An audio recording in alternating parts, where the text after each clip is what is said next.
Svengali Sounds podcast. So we're It's only the second official one because I wasn't at the first one. You weren't on the first one, right? So fuck you. The first one was proper official. It doesn't matter you were there or not. True. Yeah. First one.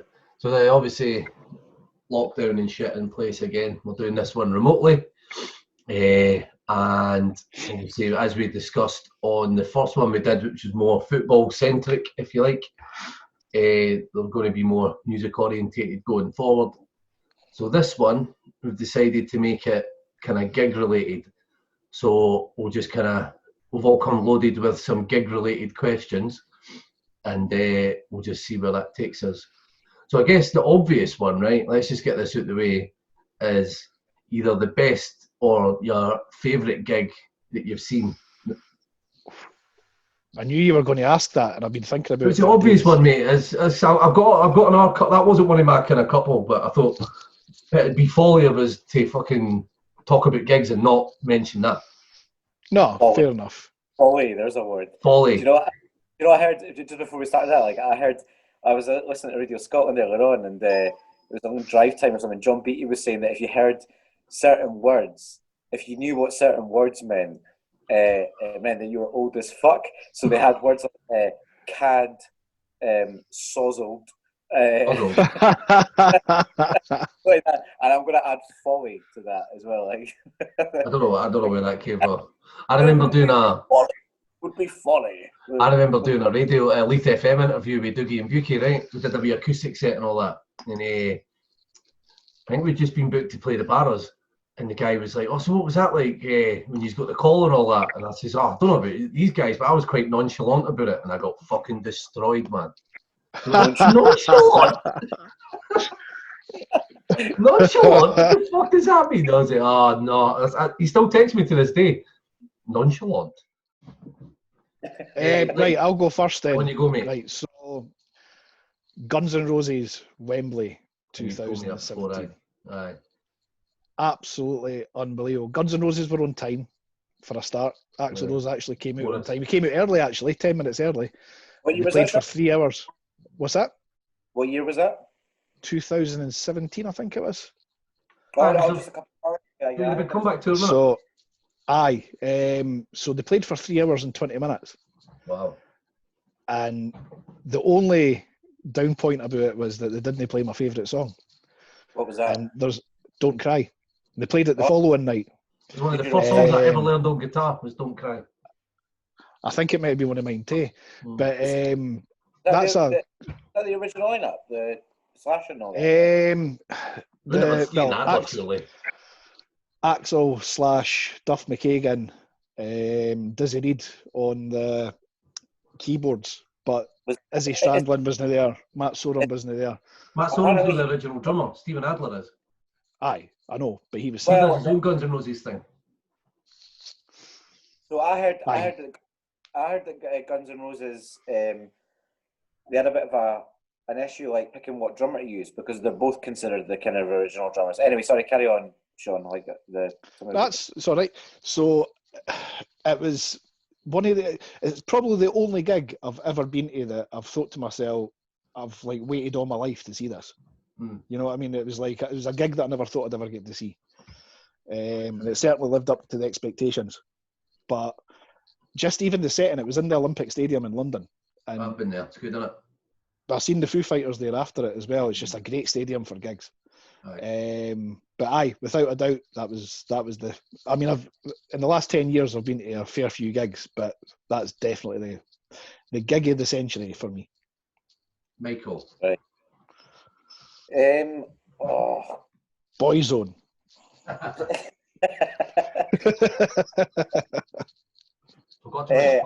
seen Ronan Keating live, I have to say, but like that wasn't by choice. Yeah, I was bullied into that one. It was my ex-wife, but it was she, you know. Anyway, I think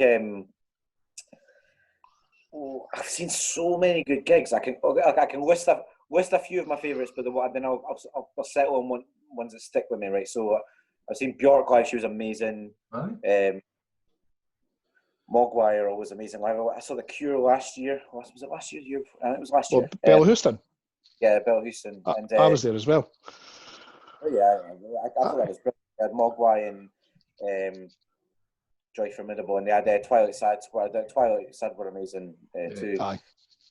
I've not really got a favourite. I've just got a few that stick in my mind, like for different reasons. So, I remember I'd seen Frightened Rabbit loads. Obviously, I think most Scottish people that are in the music have seen them, or at least like the music. But I'd seen them loads. But there was one year that my band at the time, Letters, played. We played Rock Ness, and I got my brother along to roadie for us. They were saying like, we've got passes for roadies and that. We didn't really have any roadies. Like we were just like, I just like phoned my brother. I said, do you want to go to Rock Ness for the week? And I remember me and him like screaming along like all the Frightened Rabbit songs and stuff. And Scott was a pal of mine as well, so that means a lot in hindsight. Idlewild at the Corn Exchange. Were you there as well, mate? That was Idlewild. I'd seen again another band I've seen hundreds of times, another Scottish band as well. A very influential Scottish band, and they've certainly informed like the way that I write music and stuff. And I remember they released The Remote Part, and it was just like everything had come together for them. Like they were just flawless that night. Like they were so good. But I'll say I think the most fun that I've had at a gig was probably Slipknot in 20. I think it was 20. I don't know why I laughed there. It's like as if Slipknot are a genuine band. Slipknot are amazing. I'd love to see them live, man. Yeah, I think I saw Slipknot at the Hydro a few years ago. I think that was 2014 or 2015. I saw them, and they were just out of this world. And Korn were supporting them as well. And this isn't like Korn aren't particular. There was a lot of nostalgia at that gig, but Slipknot were just like. They just put on a different gig altogether. It was probably a lot like Guns N' Roses. I don't know what I wasn't at the Guns N' Roses gig, Sean, but I know they're just like a proper big American rock band and stuff. Yeah, and you can tell. I think it's the tightness. I think that you can tell more than anything when you see a big band like that. Right. Yeah. You can tell how tight. Fucking top of their game, like. So with that in mind, actually, that's a nice segue. So the most memorable for me, I'm not even a big fan of them, right? But it was a Glastonbury 40th anniversary. I'm not too sure on the year. I think it was 2010 or 11. But Muse headlined the Saturday night. Yeah, and they were fucking amazing. Honestly, just blew me away. Like there's a big squad there. We used to go every year. Kind of guest security type things. We used to get like good camping and all that. And I'd seen so many bands there, especially. But Muse that night, mate. So they were, I don't know if you remember, but U2 were meant to headline that night, that year. But like fucking right. One had broke his leg or something. And so on the encore. What a fucking pussy. You see Dave Grohl in the Game of Thrones. I know. Played a 3-hour gig with a fucking broken leg. We got a guy holding his leg in place. But I'm just going to grab a... Aye. So, what was I saying? Aye, so the encore, mate.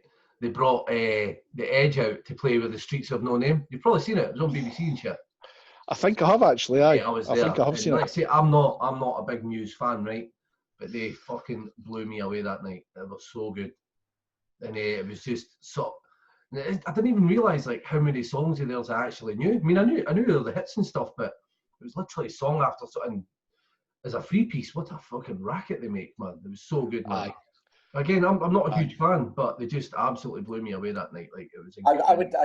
My thing with Muse is I think when I saw Muse at this, I'm not trying to do like a pissing contest or that, but I remember when I was first getting into like sort of like alternative, slightly heavier indie and stuff, or slightly heavier rock music and that, because I was used to listening to pretty soft indie when I was sort of like younger, but I saw Muse at the Venue when that was open on Carlton Road, and I saw them on the Origin of Symmetry tour at the Corn Exchange, and they were amazing, like live, and I was really into them at the time. Now, anytime someone tells me that Muse are one of their favourite bands, I'm just like, you're dead to me.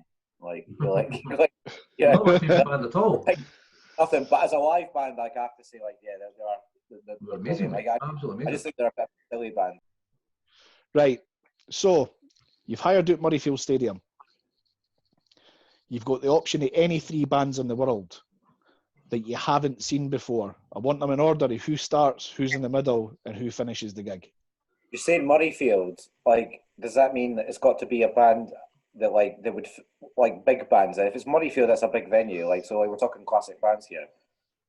A band You could say so, but your first band on could be a wee local band. You know what I mean? It's no necessarily it doesn't. The first one doesn't have to be a big one. Well, that's a good one, mate. Okay. Dead or Alive, like any band. Either. Right. I'm going with the whole bucket list thing here, so Aye. think of classics as There's well. my cat. Hang on now. Okay, I'll go. So I love you. bands I've never fucking seen, right, that I've died to see would be, the first one would be Aerosmith. I would have loved to have seen them. Probably not in the like before they retired, but obviously a bit circa fucking 70s and all that, you know, off their tits. I bet they were amazing live. So I'd probably have Aerosmith opening, right? You'd rather have Aerosmith in the 70s than the 90s. I think the 90s Aerosmith was like the best Aerosmith, or the I hits. seen them in '99 and they were outstanding. Nah, like I'm talking like Toys in the Attic and all that. Fucking amazing. Old Aerosmith is better than new Aerosmith. Like Walk This Way. Original's bollocks. Oh, no, like Mikey, Walk This Way was off Toys in the Attic. It just got redone for fucking all that rap shit. Like you think that the older version of it is better than the new? Okay, fair enough. No, but aye, it was a bit more radio friendly after they were proper bluesy and dirty prior, like before they went all clean and shit. All right, I like the Queen stuff, so don't worry. No. Okay, and then I'll go with Black Sabbath, followed by Led Zeppelin. There you go. You put so who's headlining that gig? Zeppelin. Led Zeppelin aren't supporting fucking anybody. Yeah, exactly. I was going to say, like,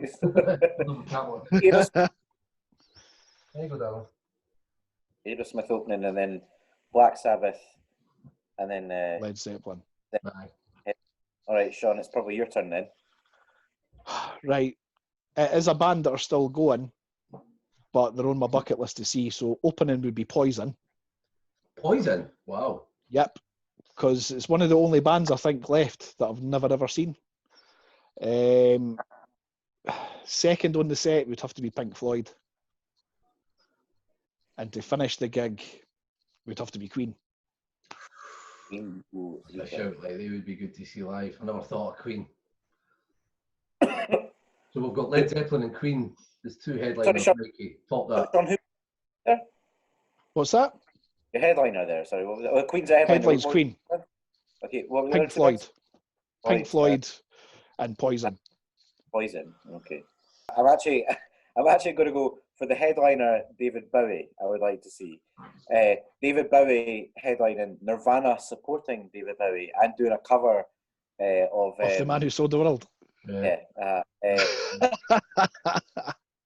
For the support band, I would pick either Fugees, NWA, or Public Enemy, like one of those two. I think on that bill, Public Enemy would probably work the best, so I'd probably go with that one. But see, I was kind of lucky when you're talking about Aerosmith there, Kev. I seen the Stones at Murrayfield, and the following week I seen Aerosmith in Wembley.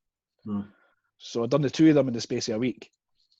But the Aerosmith gig, the lineup couldn't be beaten, right? So it started off with Three Colours Red. Do you remember them? Yep. This is my Hollywood. Aye. Black Crows. Oh, nice. Like that. Stereophonics, first big gig. Then Lenny Kravitz, and then Aerosmith. Nice. The problem was I was pissed by the time Stereophonics came on and fell asleep, and I got sunburnt. So by the time Aerosmith came on, I just wanted to go home. I was absolutely dying, fucking sore. Oh, I was gutted. But they're playing. I'm sure they're playing. They were meant to play Manchester this year, but obviously with COVID, it's been cancelled. Who, Aerosmith? Aye. I thought they'd retired for live shows. No, they were doing a tour. McNaughton's got tickets for it. So they're doing. I think it's Manchester and London they're doing. So it'll be rescheduled for next year. I think. Okay. Right, Mikey, you're up, mate. A memorable gig you've had on drugs.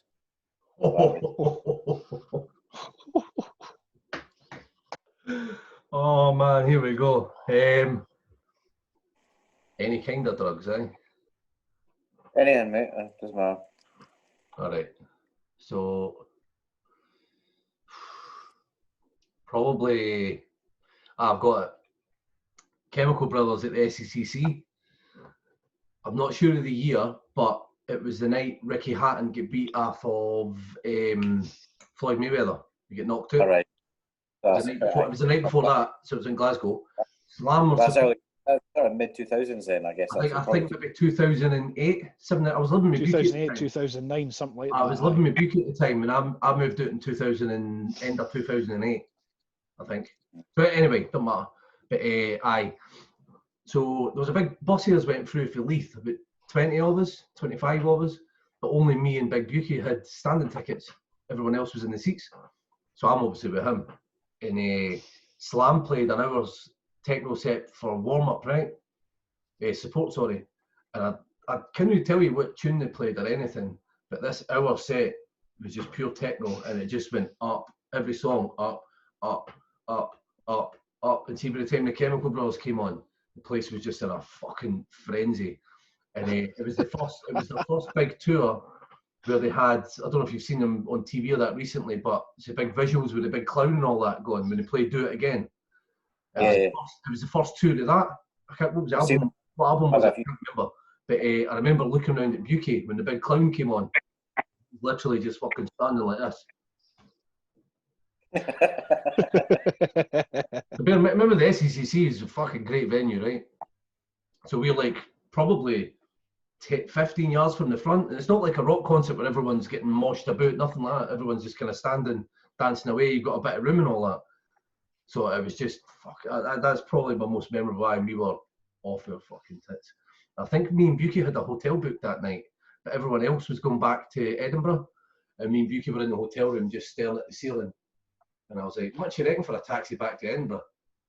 And we're like, it's phoned up, 70 quid, right, fuck it, go back to the party. So we booked, we'd literally sitting in that hotel room for about 2 hours, and just staring at the ceiling and went, fuck this, let's go back to the party with the boxings on. So the room at the hotel room was like, is there something wrong with your room? We're like, no. So, aye, that was pretty memorable, like, it's a fucking mess we were in. And, aye, that turned into quite a messy weekend. Sean? To be honest, there's not actually been that many. So the drug I'm going to choose is alcohol, because it's the most embarrassing I think I've ever been at a gig. And I'm still gutted to this day, right? So Bon Jovi are my favourite band. Like, after Guns N' Roses, I suppose, but like, they were the one that I'd seen the most, I think. And they'd done a greatest hits tour in 2012 at Murrayfield. And I didn't think I had the money for the tickets. I got my boss that was working with at the time to actually buy me tickets for it. I was that desperate to go. Mm-hmm. So I got 2 tickets, one for me, one for my pal. And I thought it was a good idea to start drinking in the Horseshoe in Gorgie at 12 o'clock that day. With another bunch of folk from my work that were gone. And it was all going fairly well until we got to the Murrayfield bar and the Rose Barn. And the closer we got to the stadium, the less I started to remember, or the less I was able to walk. And I met my pal Andy, who we sneaked his wife in. We managed to sneak her in. I don't know how we done that, but we managed to sneak her in. But he had a sports bottle full of red wine, and I stood outside the bar and I downed it. And that's the last thing I remember about the gig. The problem is what followed after that. Now I didn't fight. Right? I'm no a violent drunk and never have been. Apparently, and I'm saying apparently loosely because I've got absolutely no recollection of this, I decided to fight to try and get to the front of the crowd. And I was pushing past folk and all the rest of it, and I decided to stand behind a guy that Andy said was about 7 foot tall, built like a brick shit house, and I stood right behind him, just so I could tap him on the shoulder and tell him to move. And you can imagine, his response was, fuck off, and I tried to hit him. So, got pulled out for the stewards, put to the side, onto a seat with a glass of water. And then when we left the stadium, I was standing at came where the Tesco's is on the corner where the Roseburn and that is. Just there's a Tesco's there. So aye, Murrayfield, and I basically just face first onto the ground. Right, Polis tried to lift me for drunk and disorderly, and he says, "Do you want to keep a look?" He says to Andy, he says, "Do you want to keep a lookout for Apollo Creed here?" Aye, because honestly, it was like that. I just fucking fell face first into the ground. So we couldn't get taxis home or anything like that. I had to walk me. He actually had to walk me all the way down to Davidson's Mains to get me home. And I've got no recollection of the gig. And do you know what? I still struggle like listening to them now because I'm like, I can't believe I fucking missed that gig. See, looking back on the set list, I'm like, it was the most amazing gig they've done, and I fucking missed it. Well, I actually went to the last ever gig at the old Wembley, which was also Bon Jovi. Did you? Aye, 1999, I think. 2000. Jesus Christ. A fucking Bon Jovi? Are you Oh joking? no! It's mate Sean. My mate Sean's from London. Lives up here. He's Scottish, but his mum's Scottish, but they live down in London. So we went down for the weekend, and his stepdad Tony is mad Bon Jovi fan. He's like, "Oh, I've got some tickets. Do you want to go to the gig?" And we're like, "Not been to Wembley before. Fuck it." And like you, mate, I remember the first two songs, and I don't remember a fucking thing after that. Sitting on Wembley Way. Anyway, we Mikey. Did. Sorry, Sean. We did try and go back and see them again. I think it was about 2014 at Hampden. But by that point, Richie Sambora had left the band and everything. And I had this fucking guitarist, right, who wasn't even playing the solos. He was playing his own solos and stuff. But they wouldn't show his face on the big screen or that. They were selling tickets for 30 quid on Groupon for it. So it shows you how popular they were at the time. But we walked out halfway through it because it was absolute garbage. So that was just another wee stab in the back, as if to say, like, I could have seen them at their best, but obviously fucking. I probably did see them at their best, but I was that shit-faced. I don't remember. I remember fireworks at the end, and I remember getting chucked off the tube for singing fucking Rebel songs. Me and Tony singing Rebel songs. Wouldn't it be like you? Well, London in the late 90s probably isn't the best place to be doing that. No, definitely no. Right, Mikey. I was so most memorable because it was the first time I'd taken pills at a festival. I think it was Tea in the Park, and my mate Kev, not this Kev, another mate Kev. I don't get pills. Said, I've got some love hearts on me and stuff like that. Do you want to take one? I was like, ah, cool. And I took half of one. Because I was kind of nervous. So this would have been 2004, 2005. I think Block Party were playing that year. Who was playing? 2005 Block Party were playing that year, and they were on the NME stage, the thing. And I remember just I'd taken a half, and then it's like, mate, that's doing nothing. Like I'm not feeling anything like half an hour. then I took the other half. And we're still standing where we're enjoying the Block Party set and stuff, like, and it's this is like Silent Alarm era, like, so it's like the first album it's a brilliant album, and then I turned to him like 15 minutes into like the set, said, mate, this is doing no.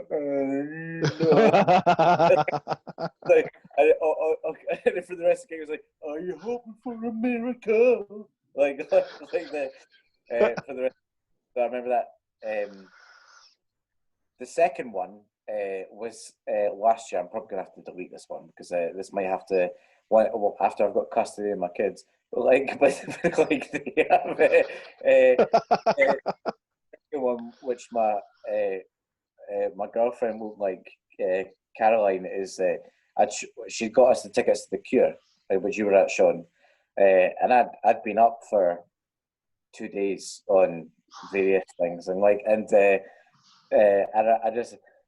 remember everything about that gig, but for all the wrong reasons. I remember it. It's like I just like when on the walk back, I just turned into an asshole, a fucking asshole, and I remember thinking I'd the first day at my new job like the next day, and I remember that because like I was like fine on the way home, turned into an asshole, and then suddenly wasn't an asshole. And then the next day just woke up and I couldn't leave her bed. Like the next day I was so sick. Like I was spewing everywhere. Like that.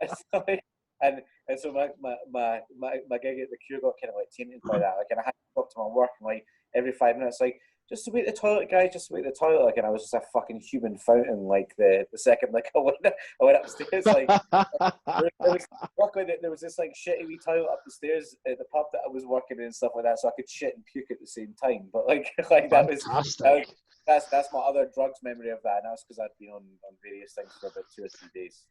Like, it's talking about gigs. It's one thing about Edinburgh that pisses me off quite a bit. And I had this conversation with somebody recently. There's a website called Edinburgh Gig Archive, right? Where you can go in and you can look at it by venue, you can look at it by artist and stuff. See, the 70s and 80s, we had absolutely anybody who was anybody played Edinburgh, played the Playhouse, played like the Odeon, Murrayfield, wherever. I've seen the fucking Beatles in the ABC, the Odeon Cinema. Aye, exactly. But we didn't have anything. We didn't have anything left for live music in Edinburgh now. It's, I mean, Murrayfield's all right during the summer, but you've not got a mid-sized venue to have decent bands to come to. You know what I mean? You have to go through to Glasgow to go to the gigs. Mm-hmm. The only venues you've got now are like mid-size, or well, you say like mid to big size, or like the Corn Exchange, and possibly the Liquid Rooms as well. On that note, that might possibly change, and I'll say this as an exclusive, in that like me and my mate Charlie, I think I told you about this before, Kev, actually, but like he's interested in buying a place that can double up as a bar and a venue, and that's always been my dream, is to run a venue and stuff like that. So within the next year or two, there might hopefully be another venue popping up. As long as me and Kev play on the opening night, I've not got a problem with that. Yeah, you'll be playing the open mic night. No, just whatever band you hire, I'm going to support. I'm just putting it out there right now. Right, mate. Right, boys, I've got one, right? And I guarantee I've got an answer to this, because it happens at nearly every fucking gig. Right. What's the best or biggest fight you've ever seen at a gig? A fight. Shall I tell mine? Aye, go for it. So this was actually my first ever gig, Ocean Colour Scene, 1995 at the SCCC. So it's after the gig, right? And I don't know if you remember going to a gig at the SCCC, but you come out the big corridor. The big corridor, you've got the glass doors at the end to go out. So I'm coming out, we're still at school. It was I think you'd left school at this point, Sean. It was maybe just at the start of 5th year, so I was maybe like 6, so maybe 96 it was, I can't remember.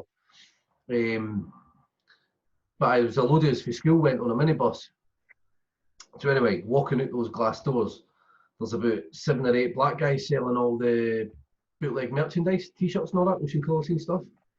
And I'm just walking out the back door, the big glass doors. And this guy, maybe a wee bit older than me, late teens, early 20s, walks past one of those guys. And he's like, "Oh, do you want to buy a t-shirt?" And he said, "Fuck off." Racial slur at the guy. Aye. He went, "Is that fucking right, aye?" So he's hit the boy. But the boy's got about 20 mates with him. So they've all steamed into this guy. But the boy selling the t-shirts, his 7 or 8 mates have all just gathered in. And I'm like, so straight away, security have shut the glass doors to stop everyone coming out. It's just got to end up turning into a big riot. I'm stuck at the other side of the glass doors. I'm only like 15, 16, standing like that, and there's fucking shit flying everywhere. And obviously one of the security guards is like seen that I'm obviously not involved, quite young, obviously a bit fucking startled. He's managed to open the door and just fucking drag me back in. Oh mate, what a fight it was, man. It was I must have all in about 40 people going hard at it. So all the police and all the other security were all like still in the venue, so they couldn't get through. Aye. Like 2 police there trying to break it up, and then eventually the police and that steamed through the crowd and then got out the glass doors and broke it up. But it was wild, man. I've probably seen better ones or bigger ones since then. That's one that always sticks out because it was the first proper gig I ever went to. I've never seen, I can't think off the top of my head about a fight I've seen at a gig, but I've got into a fight at one of my gigs before where a guy actually came up. I was doing this, this was, it's over 10 years ago anyway, but like, I was doing like my usual thing. I was just like, some guy been nipping at me, so I was going for him like on stage like all night, just trying to rip the piss out of him, and he came up like halfway through and tried to whamp me.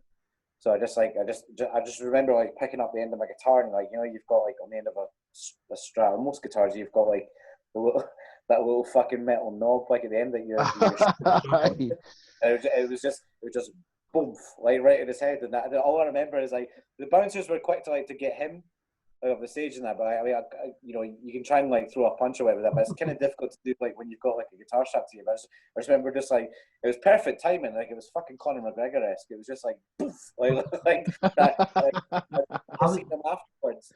I remember seeing him afterwards, and he just had like he'd been fucking christened by Mikey. Like at the end of it is like there's this mark with like blood coming down and that, like it looked like fucking stigmata or something like that at the end of it.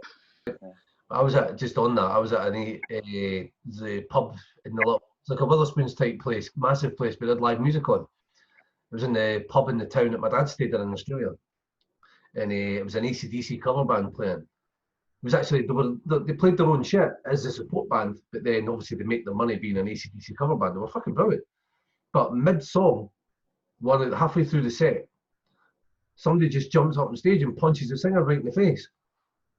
And then he ends up falling back into the crowd, gets the shit kicked out of him. Singer goes off, comes back on with a cut lip, and he starts shouting about it and all that. So it's quite funny. That got me thinking, like, at what point does a gig get that offensive that you need to jump up on stage and fucking lamp the singer in the jaw?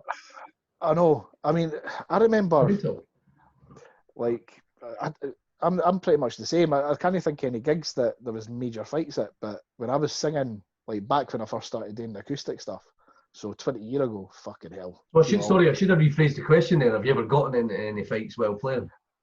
Aye. So, you did, eh? So I was singing in a residency in Scott's. I was going to say I wasn't going to say the bar, but Scott's Bar in Rose Street.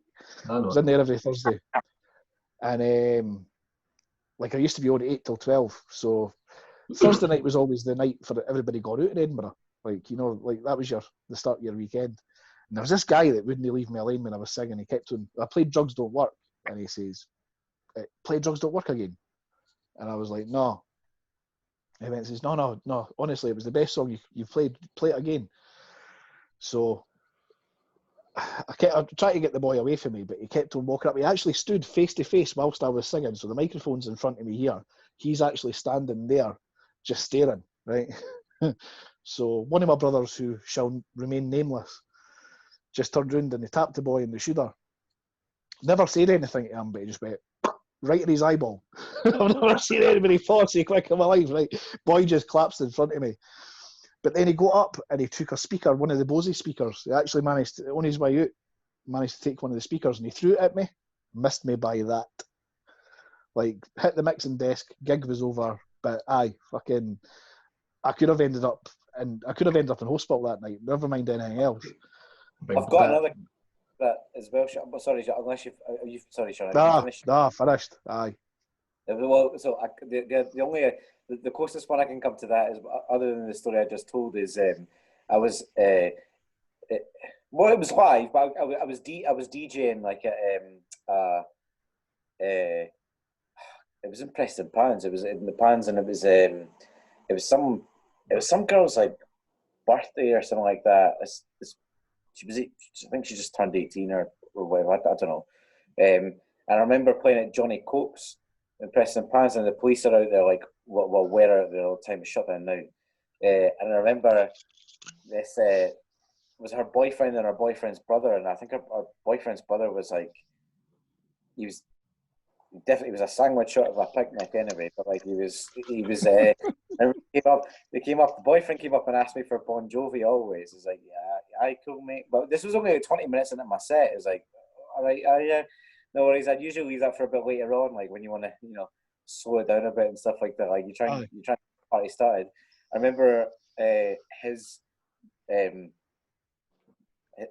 brother came up and said, I want Careless Whisper by George Michael. And I was just sort of like taking a pat. It's like, all right, no worries. Like, so it's like the last song I expected. I was expecting like fucking some heavy, like bonkers, like requests or like Tiesto or something like that. And he comes up full fucking with Coke Sportif, like shell suit and stuff, and he comes up like 5 minutes after like I've not played it. Like I played Bon Jovi Always, and I played another song, and I was like, I queued him up. I was going it for a fag, and he said, "You've not played Careless Whisper yet, mate." Like what? Like you've not played Careless Whisper yet? It's like, all right. It's like, I'm going to play it. It's like, no, play it now. Like, and I didn't. It was like I'm going out for a fag first, mate. Okay, and so I went down for a fag, and I came up, and when I came up, there was a fucking brawl like in the middle of the dance floor and stuff like that. So like the story I like to tell is like there was a riot that the police got called to because I didn't play "Careless Whisper" by the gayest pop star there has ever been. Right? I'll never fucking hold up in court like. Right. On that note, boy, I think we should maybe leave it there. Like, I think my phone's about to die. Unless there's anything else anyone wants to say, but no, I think that's been quite good. Well, maybe, what I was thinking, Mikey, is obviously you've got a single out, so yeah, play that. You've got the video and stuff, haven't you? So I add that at the end of the podcast. So it's available on Bandcamp. Put the link and all that up. Yeah. Call me Ishmael. So I'm also known as Tomorrow's Ghost, and I've been very fortunate in that, like, I've had a couple of my songs have been getting some like good radio play and stuff recently. My new single is called "Call Me Ishmael," Right. and absolutely outstanding. By the way, I think given it's actually men's suicide week this week, so I think it might be worth doing another podcast like within the next few days if we can talk about more mental health, but related to music as well, because as you both know, there's a lot of like my music's almost exclusively related to mental health issues and stuff, and I know, Sean, that's something that's close to your heart too. So yeah, definitely, and I think there's a lot of good stories about like your idols, I suppose. I mean, every documentary, everything you watch about anybody, Eric Clapton to Jimi Hendrix, whoever, there's always one thing in common, which is that they've got some personal demons that they're working themselves through. So I think music sort of does help bring that out in people. My phone just fell as I was talking there, bastard.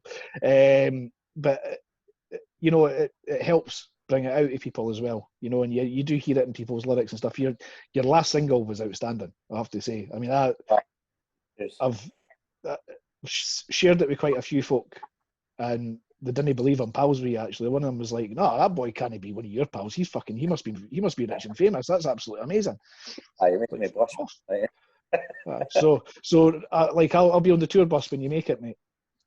Well, me and Mikey have got to be working on some music as well. We've been sending bits back and forth to each other and that. So well, if you're needing a backing dancer or something, just give me a shout, eh? A backing dancer. Can you play what instruments do you play, Sean? Can you play the electric triangle? I can, aye. It's quite easy. Gotta have more cowbell. I was good on the xylophone at school as well, if we could maybe fit that in, you know. Nice one. Should we leave it there? We'll leave it there, aye. Cool. Good chat, boys. Take care of yourselves, lads. Hope you enjoyed that, people. And so Mikey's Tomorrow's Ghost. Call me Ishmael or Ishmael? Ishmael. Right. Cheers, guys. All the best. Cheers, folks.